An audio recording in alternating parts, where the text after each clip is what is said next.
SNESdrunk. Hi there, I've gotten like 3 dozen requests for this video, so let's take a quick look at every Super Nintendo and Super Famicom game featuring a Disney character, movie, or TV show. Let's just start with all the games featuring Mickey Mouse as the lead character, starting with The Magical Quest starring Mickey Mouse made by Capcom. This is a game that starts out slowly. It seems pretty bland in the first level, just another paint-by-numbers platformer, but the game gets better and better the further you progress, as Mickey unlocks different outfits that enable certain powers like projectiles, a grappling hook, and a fire hose, among other things. The level design also complements these abilities very well. Mickey's Magical Quest may be rather short and bare bones, but it's still a fun playthrough today.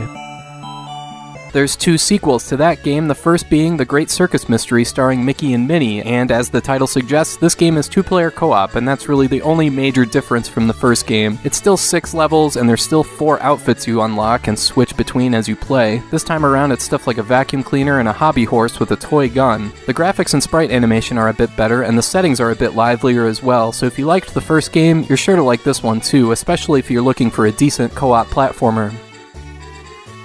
However, you might be even better off with the third game in the series, which was only released for the Super Famicom and never left Japan. It's Mickey to Donald, Magical Adventure 3. Again, this is more of the same kind of stuff, but there's minor changes to the level layout here and there that allows for a bit more exploration, including bonus rooms that can get you some extra items. The outfits this time around are fantastic, like this medieval-style knight armor. Mickey looks like a typical knight, while Donald just has a barrel and a bowl. The thing is, though, Mickey's armor is so heavy he sinks in water, while Donald is able to float. There's all sorts of minor touches like that here that really make the game feel complete. So if you're going to play any of the 3 Magical Quest games, the third game is probably the best. Since we're talking games that never left Japan, there's also Mickey no Tokyo Disneyland Daiboken. This one's a bit of a departure, developed by GRC instead of Capcom, but it's just as brief with only 6 levels. What makes this one stand out is that Mickey has a tank on his back that fills balloons with either water or helium. Water balloons can be used as projectiles to take out enemies, and helium balloons allow Mickey to float and quickly zip around each level. This game is predicated on exploration more than anything, so you'll be using the helium balloons quite a bit. The controls can be a bit tough to get used to, but this is still a good game worth checking out. Let's go back to North America with Mickey Mania, The Timeless Adventures of Mickey Mouse. This is such a great idea for a game. You play as Mickey visiting some of his past cartoons, starting all the way back with Steamboat Willie and making your way toward more recent settings. The visual design here is inspired, featuring some great sprite animation. The platforming, though, is a bit bland. The game isn't very challenging at all, and the SNES version only has 5 levels. Plus, there's loading time. Really? Ugh. If you really want to play Mickey Mania, you're better off with the Sega Genesis version. That's got an extra level, no loading time, as well as wider resolution so you can see more of Mickey's world. This is an okay game on SNES, but you're better off with Sega on this one. Next is Mickey's Ultimate Challenge. This is a puzzle game that's clearly intended for a younger audience. I'm talking like 8 or younger, and I don't think too many kids that young are watching a video about Super Nintendo games of all things. So I'll just say that this game is okay. It accomplishes what it sets out to do, and it does it better than some of those god-awful educational Mario games. For example, one puzzle has you jumping on books in alphabetical order, another is a simple card matching game, another is like Simon Says. So yeah, Mickey's Ultimate Challenge is clearly intended for kids, so most people watching this aren't going to get much out of it. To wrap up the Mickey Mouse games, there's a game called Mickey's Playtown Adventure, A Day of Discovery. This one was cancelled despite being completely finished, and that's too bad because this features riveting action like Mickey putting away his clothes, picking carrots, and cooking stuff. Again, this one was clearly intended for kids, but if you're looking for a game like that, you're probably better off with Mickey's Ultimate Challenge. Let's move on to another Disney character. Donald Duck had a couple Super Nintendo games, starting with Maui Mallard and Cold Shadow. This one actually originated on the Sega Genesis, so you could argue you're better off playing that version, but this is still a perfectly good game. Rather than settle for just a run-of-the-mill Donald Duck platformer, this game sees Donald playing as 2 different monikers, the detective Maui Mallard and his alter ego Cold Shadow, who's got crazy ninja skills. Regardless of what platform, the sprite animation here is fantastic and the highlight of the game. However, this is another game that starts out kinda slowly. You only play as Maui Mallard the first level, but after that you can switch between the 2 characters, and the level design is cleverly done, so you have to use each persona's unique abilities to progress through the game. This is a game well worth checking out.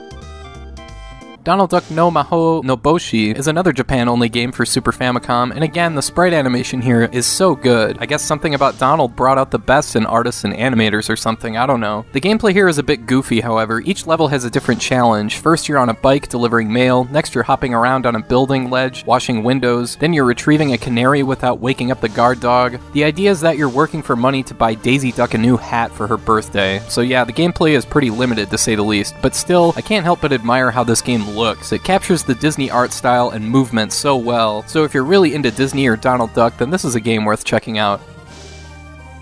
Alright, next let's just flip through the rest of the games in alphabetical order. These are mostly based on movies or TV shows, starting with Aladdin. This one is in a similar vein to the Magical Quest series, in that it's a pretty simple platformer that's very straightforward, not too difficult, and can be completed in one sitting in less than an hour. Go ahead and argue that the Genesis version is better. If that's your opinion, congratulations. The SNES version, though, is still perfectly fine, and Aladdin is a good playthrough featuring great-looking pixel art, varied settings representing unique platforming challenges, forgiving controls, and lots of hidden areas and bonus items to discover. Plus there's no sword. Get out of here with that sword stuff.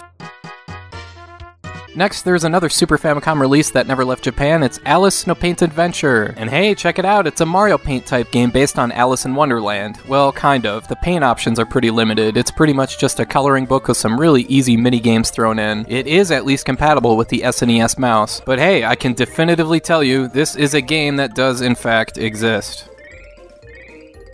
Beauty and the Beast is yet another side-scrolling platformer. You'll find that to be a recurring theme in this video, and it's made by the same people who made the Judge Dredd and Stargate SNES games. This one is along those same lines. This is a thoroughly okay game, the biggest strength being the visual design and the great-looking backgrounds, and the biggest annoyance being how enemies appear out of nowhere so quickly that you barely have a chance to react. You play as the Beast and the game follows the story of the movie just fine, but yeah, this is your average movie-based platformer that's marred by the ridiculous difficulty level.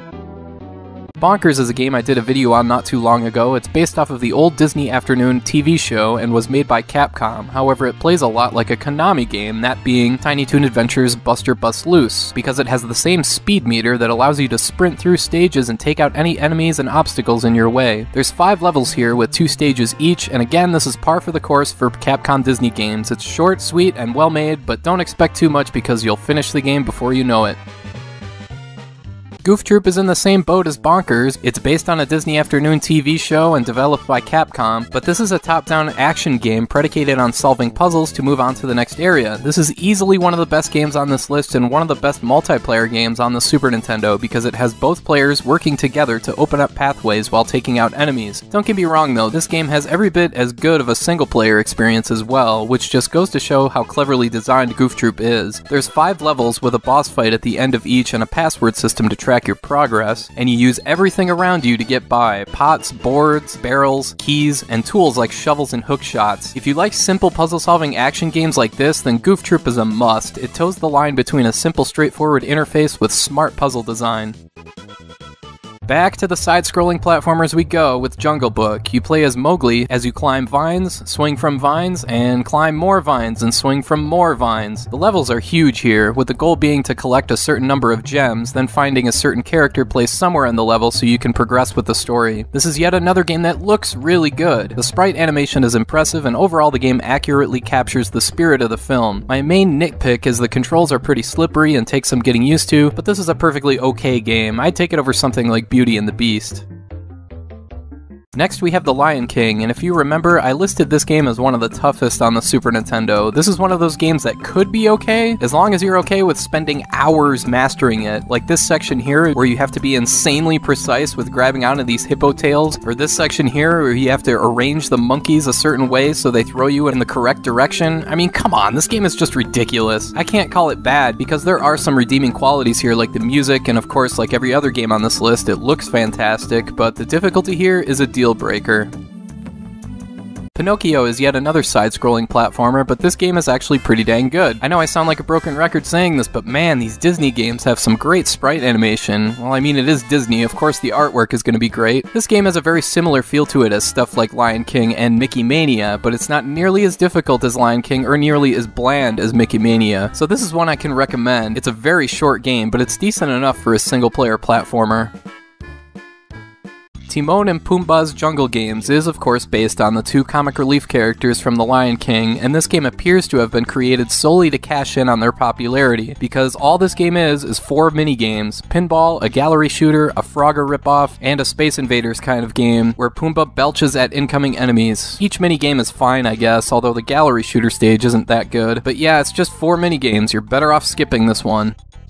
Finally, we come to Toy Story. This is a pretty impressive title. It manages to capture the unique Toy Story visual style accurately in a 2D environment. I mean, this has kind of a Donkey Kong Country vibe to it. Unfortunately, the controls aren't that great, but there is at least some variety in the gameplay. There's a couple levels where you guide a remote-controlled car, there's a couple racing stages, there are stages that are almost like a one-on-one fighting game where you have to get Buzz Lightyear to come down from his Coke binge, I guess? I mean, geez, settle down. And there's also a first-person perspective stage where you have to get through a maze, which is pretty interesting. Toy Story is a really ambitious game, not your generic movie game fodder. The controls for the platforming take some getting used to, but there's a lot here, so it's worth checking out. Alright, that's all of them. If I had to pick the 3 best in no particular order out of this list, I would go with Mickey to Donald, Magical Adventure 3, Goof Troop, and Aladdin, with Maui Mallard in Cold Shadow, and Pinocchio being a couple extra ones I would recommend checking out. And that's all for now. Thanks for watching, and I hope you have a great rest of your day.